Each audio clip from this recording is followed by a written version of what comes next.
اور اس کے پس پردہ وہ کیا کرنا چاہتے ہیں اور اس کا نشانہ صرف ایک طبقے کو بنانا چاہتے ہیں، ہمیں اس سے اتفاق نہیں ہے۔ لیکن اس کی نوبت کیوں آتی ہے؟ جب کوئی مسلمان کسی غیر مسلم لڑکی کو اپنی شریک حیات بنانا چاہتا ہے تبھی اس کی نوبت آتی ہے، یہ حادثہ پیش آتا ہے۔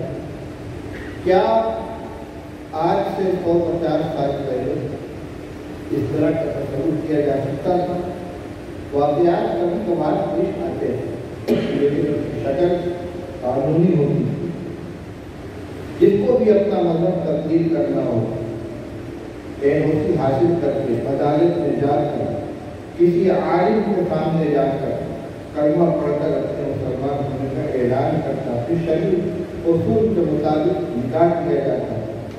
مگر آج اس کی اہمیت بھی نکل گئی ہے اور اس کو ایک ذاتی اور پرائیویٹ مسئلہ سمجھ کر جو جس کے ساتھ زندگی گزارنا چاہے گزارے، یہ ماحول بنایا جاتا ہے۔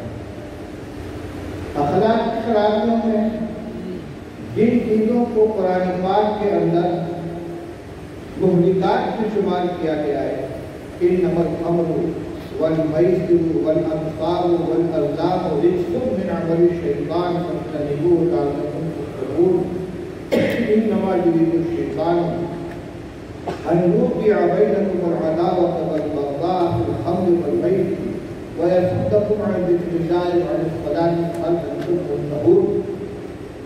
علماء تفسیر فرماتے ہیں کہ ان دو آیتوں میں 10 طریقے سے اللہ تعالیٰ نے جوا اور شراب کی قربت کو، ان کے نقصانات کو بیان فرمایا۔ آج نشہ خوری مسلم نوجوانوں میں عام ہو رہی ہے، بلکہ ان کہیے عام کی جا رہی ہے۔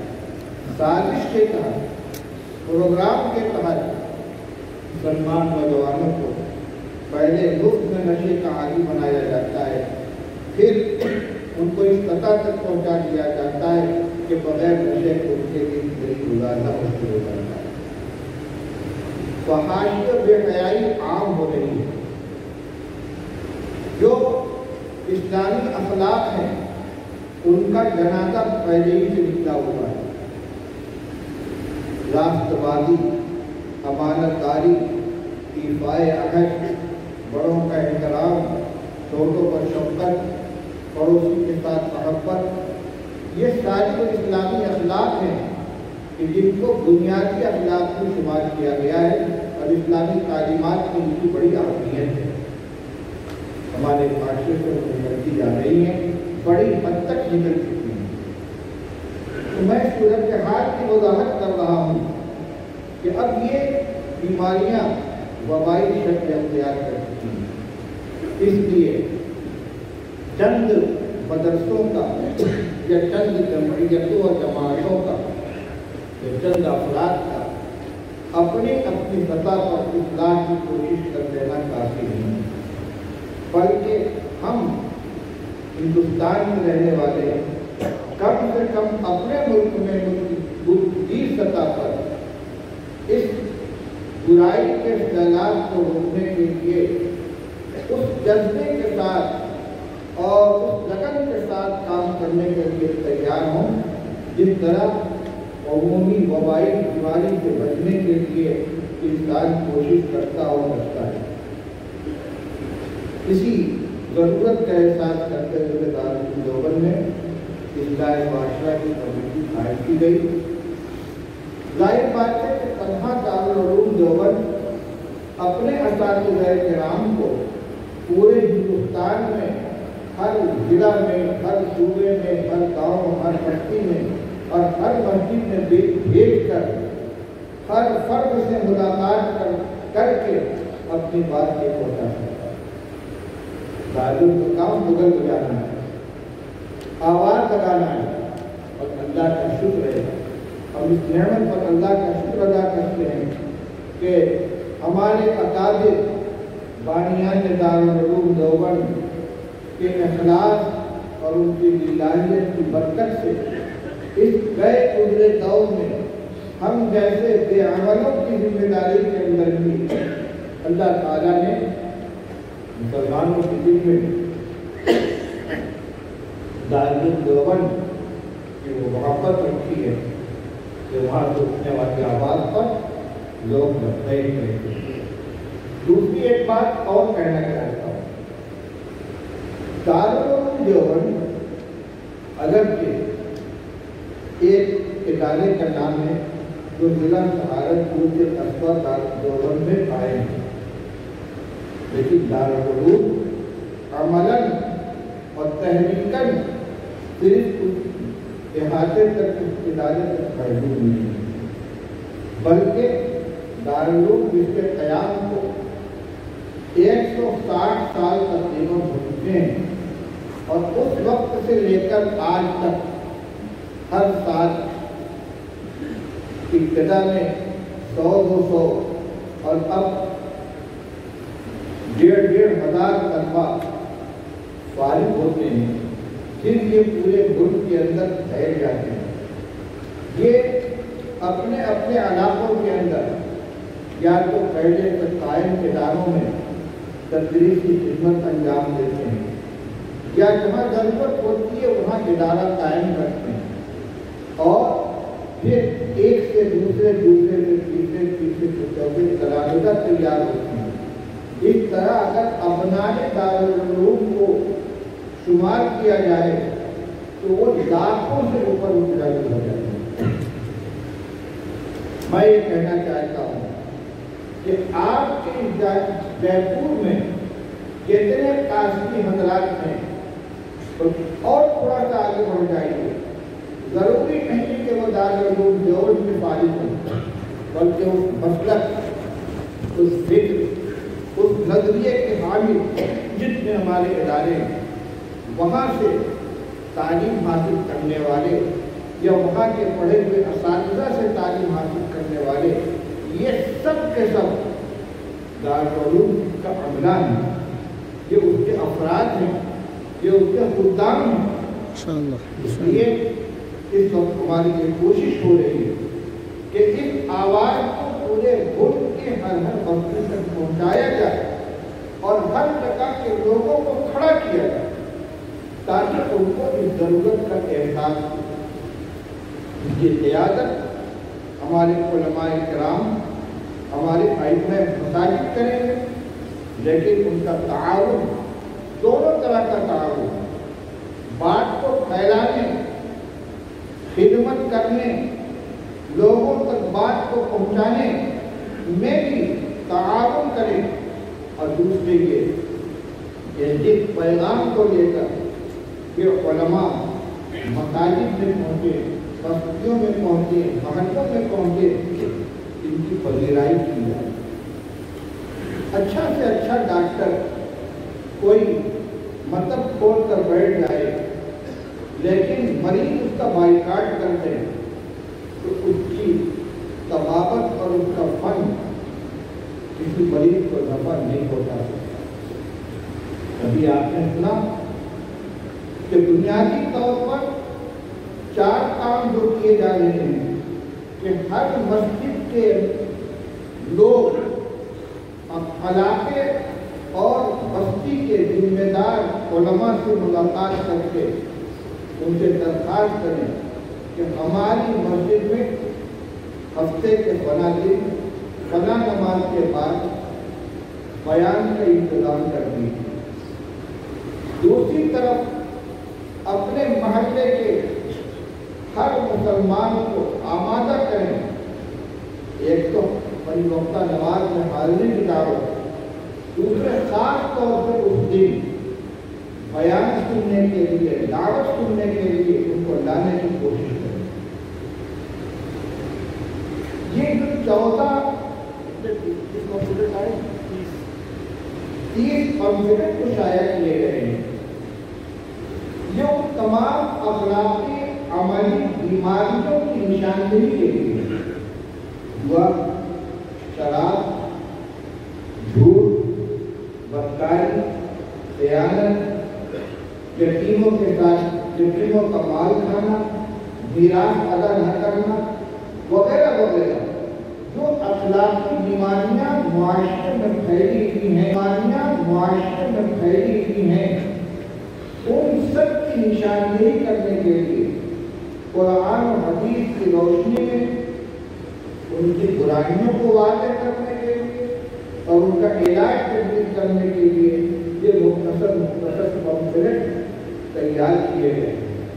ہمارے جو اساتذہ کرام بستیوں میں مسجدوں میں جاتے ہیں، ان کا کام یہ ہوتا ہے کہ محلے کے ذمہ داروں سے مشورہ کرتے یہ طے کریں کہ اس محلے میں اس بستی میں کون سی خرابی زیادہ پائی جا رہی ہے جس پر خصوصی توجہ دینے کی ضرورت ہے۔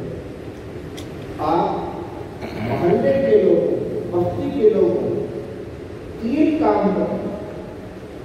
پہلی بات یہ کہ آپ اپنے محلے کا جائزہ لیں اور نمبر وار متعین کریں کہ کون سی خرابی ہمارے یہاں سب سے زیادہ ہے، نمبر 2 پر کیا ہے، نمبر 3 پر کیا ہے۔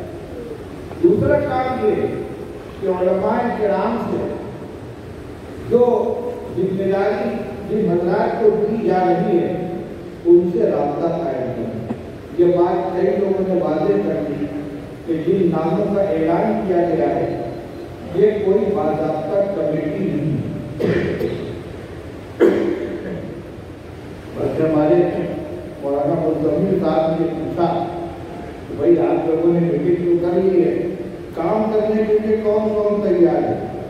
تو جن لوگوں نے اپنا نام پیش کیا کہ ہم بھی تیار ہیں، ہم بھی تیار ہیں، ہم بھی تیار ہیں، ان کا اعلان کر، لیکن پورے شہر کو سامنے رکھ کر اور ہر طرح کے ذمہ داروں کو شامل کر کے ایک ذمہ دار کمیٹی حضرات بنائیں گے۔ دوسری بات میں یہ بھی عرض کروں کہ یہ کمیٹی تو بن رہی ہے لینے کے لیے بن، دینے کے لیے بن رہی۔ اس میں اگر کسی کا نام نہیں آتا ہے تو اس کے لیے جب اس سے محبت رکھنے والوں کو یہ باعث شکایت نہیں ہونا چاہیے۔ ہر فرد اس کا رکن ہے، ہر آدمی اس کا ذمہ دار ہے۔ تو جس بستی کے لوگوں کا جس سے رابطہ ہو سکے اس سے رابطہ کر کے اپنے یہاں کے مشورے سے کسی نماز اور کسی وقت اور کسی دن کا تعین کر کے ان سے درخواست کریں۔ لیکن علماء کرام کی ذمہ داری ہے کہ یہ افراد دیں گے اور پھر وہ جو 30 عنوانات ہیں ان میں سے اگر کوئی عنوان آپ کے یہاں کی ضرورت کا ہے تو ان کو نشانہ بنا کر یا اس کے علاوہ کوئی اور چیز ہے اس کو نشانہ بنا کر اس پر گفتگو کریں گے۔ بہت سے رسم و رواج الگ الگ علاقوں میں الگ انداز کے ہوتے ہیں۔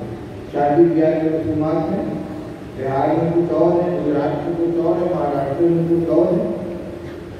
ہم کوئی ایک چیز طے کر کے دیتے کسی کو بیان کرنا ہے تو ضروری نہیں ہے۔ دل کی بیماری بہار میں ہے، بہت سی جگہوں پر نہیں ہے۔ جہیز کی لاگت بہت سی جگہوں پر ہے، کہیں نہیں ہے۔ تو جہاں جہیز تو کوئی جانتا ہی نہیں، وہاں جہیز کی وضاحت میں بیان کرنے کی ضرورت نہیں ہے۔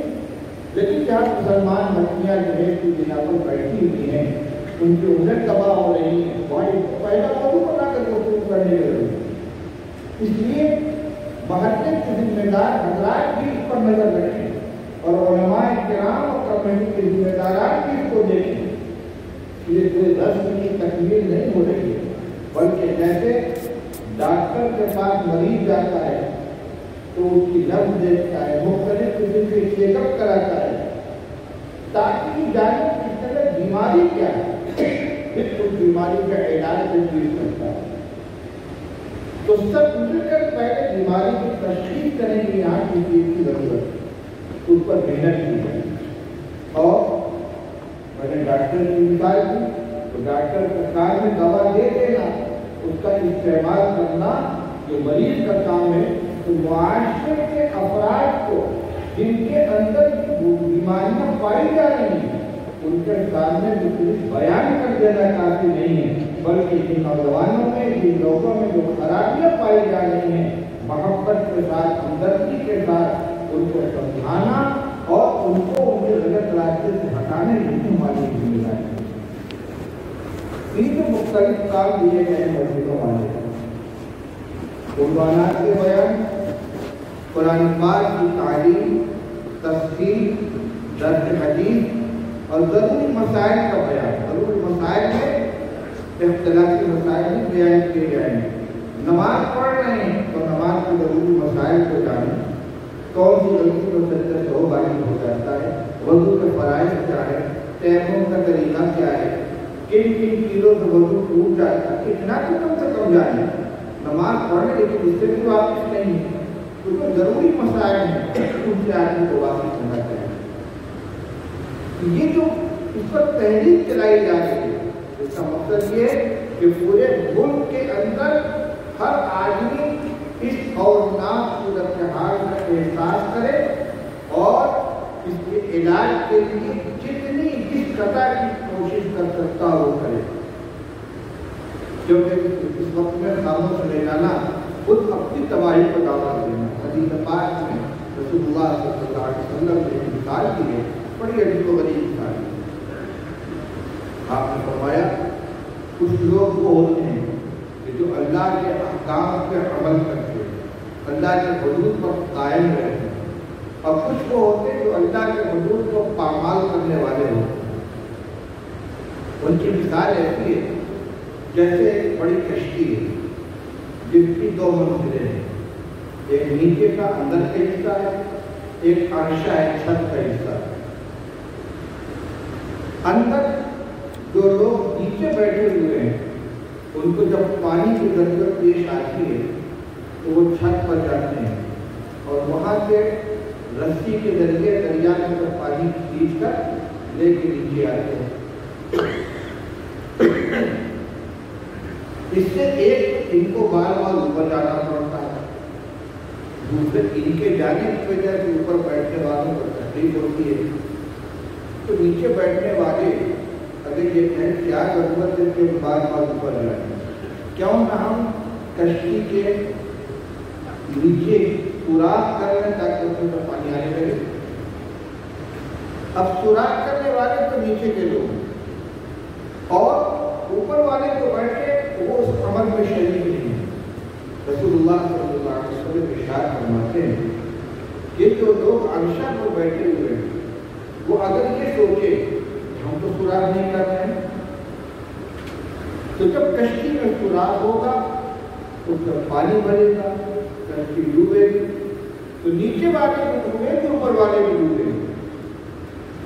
آپ فرماتے ہیں کہ ایسے موقع پر اوپر بیٹھنے والوں کی ذمہ داری ہوتی ہے کہ وہ آئیں اور آ کر نیچے والوں کو سوراخ کرنے سے روکیں، اور روکنے کا طریقہ کیا ہے اس پر رسول اللہ صلی اللہ علیہ وسلم نے دوسری حدیث میں بیان فرما دیا ہے۔ من رأى منكم منكرا فليغيره بيده وإن لم يستطع فبلسانه وإن لم يستطع فبقلبه وذلك أضعف الإيمان۔ کہ جو آج بھی کوئی غلط کام ہوتا ہوا دیکھے تو اپنی طاقت کے ذریعے اپنے ہاتھ سے کو، مطلب بیٹا غلطی کر رہا ہے تو باپ طاقت استعمال کرے گا، بیٹی غلطی کر رہی ہے تو ماں طاقت استعمال کرے گا، چھوٹا بھائی غلطی کر رہا ہے تو بڑا بھائی طاقت استعمال کرے گا۔ لیکن اگر اس کی استطاعت نہیں ہے، اپنے عمل سے اپنی طاقت سے اس برائی کو نہیں مٹا سکتا تو کم سے کم زبان سے اس کو روکے، اور اگر اس کی بھی طاقت نہیں ہے اور یہ کر دی تو اپنے دل سے اس کو برا جانے اور برائی کو مٹانے کے سلسلے میں فکر کرتا رہے۔ یہ جو جملہ میں استعمال کر رہا ہوں علماء کرام کی توجہ چاہتا ہوں۔ حدیث میں فرمایا گیا من رأى منكم منكرا فليغيره بيده، جو برائی کو دیکھے اپنے ہاتھ سے اس کو مٹائے، اور اس کی طاقت نہ ہو تو زبان سے اس کو مٹائے، اور اگر اس کی طاقت نہ ہو تو دل سے اس کو مٹائے۔ تغییر منکر کے 3 درجے بیان کیے گئے۔ تغییر یہ اقدامی چیز ہے، ایک متعدی عمل ہے، اور کسی چیز کو برا سمجھ لینا اتنا کافی نہیں، اس سے برائی ملتی نہیں۔ صرف برا سمجھ لینا کافی نہیں ہے، بلکہ اگر زبان سے بھی نہیں کہہ سکتا تو دل میں کڑھن ہو، پریشانی ہو، سوچتا رہے کہ خرابی کیسے ہے، یہ برائی کیسے ملے۔ اور یہ میں اپنی طرف سے نہیں کہہ رہا ہوں، روایات اور آیات اس کی تائید کرتی ہیں۔ قرآن پاک کے اندر بنی اسرائیل کا ایک واقعہ بیان کیا گیا۔ بنی اسرائیل کے اوپر سنیچر کے دن شکار کرنا حرام قرار دے دیا گیا تھا، تو کچھ لوگوں نے ہیرا بہانہ کیا۔ جمعہ کی شام کو ایک نالی بنائی، ایک طرف دریا ایک طرف گڈھا، اور اس نالی کو کے ذریعے سے اس کو جوڑ دیا۔ جب رات ہوئی تو پانی کو جاری کر دیا اور شکل ایسی بنائی کہ اس نالی کے ذریعے مچھلی بہ کر اس گڈھے میں آ جائے لیکن واپس نہ جا سکے۔ تو سنیچر کے دن یہ عمل کر لیتے تھے کہ نالی جو اللہ تعالیٰ کی طرف سے امتحان کیا ہوا کہ سنیچر کے دن خوب مچھلیاں پانی میں تیرتی تھی اور پورے ہفتے مچھلیاں نظر نہیں آتی۔ یہ دیکھتے تھے کہ سنیچر کو شکار کرنا منع ہے اور سنیچر کو مچھلیاں آتی ہیں، انہوں نے تدبیر یہ کہ سنیچر کو خود شکار تو نہیں کریں گے، جمعہ کو جال لگا دیں گے اور اتوار کو نکال دیں گے، سنیچر کو شکار نہیں کریں گے۔ اس زمانے کے جو مستجدین تھے انہوں نے ان کو منع کیا کہ کیا کرتے ہیں، اللہ نے تو دھوکہ دینا چاہے، شکار کرنے کا یہی مطلب تو نہیں کہ ہاتھ سے پکڑا جائے کہ جانے بتایا جائے، یہ ترتیب تو شکاری کرنے کی طریقے سے بھی عمل کرتے ہو۔ کچھ لوگوں نے منع کیا اور کچھ لوگوں نے کیا فائدہ ہے جانے سے، آپ اپنا کام کیجیے، آپ تو نہیں شکار کر رہے ہیں۔ تو تین طبقے ہو، ایک برائی کرنے والا، ایک ان کو منع کرنے والا، اور ایک کو جو اگر کہ خود برائی میں شریک نہیں تھا لیکن ان کی روک ٹوک بھی نہیں کرتا۔ قرآن بھی کہتا ہے کہ اللہ نے ان کے اوپر عذاب نازل کیا، ان کو بندر کی شکل میں مسخ کر دیا گیا اور نجات پانے والے وہی تھے جو دوسروں کو روکتے تھے۔ روکنے والوں کو بچا لیا گیا، جو لوگ اگر کہ خود عمل میں مبتلا نہیں تھے لیکن لوگ تو ان کی فکر نہیں کرتے تھے وہ بھی مبتلا جاتا۔ اسی طرح ایک حدیث آتی ہے، رسول اللہ صلی اللہ علیہ وسلم نے فرمایا کہ اللہ تعالیٰ نے جبریل امین علیہ السلام کو حکم دیا کہ فلاں بستی کو اٹھا کے پلٹ دو عذاب کے طور پر۔ انہوں نے کہا رب العالمین اس بستی میں آپ کا بڑا بندہ بھی رہتا ہے جس نے پلک جھپکنے کے برابر بھی آپ کی لاپرواہی نہیں کی، کوئی گناہ کبھی نہیں کی، بہت نیک آدمی۔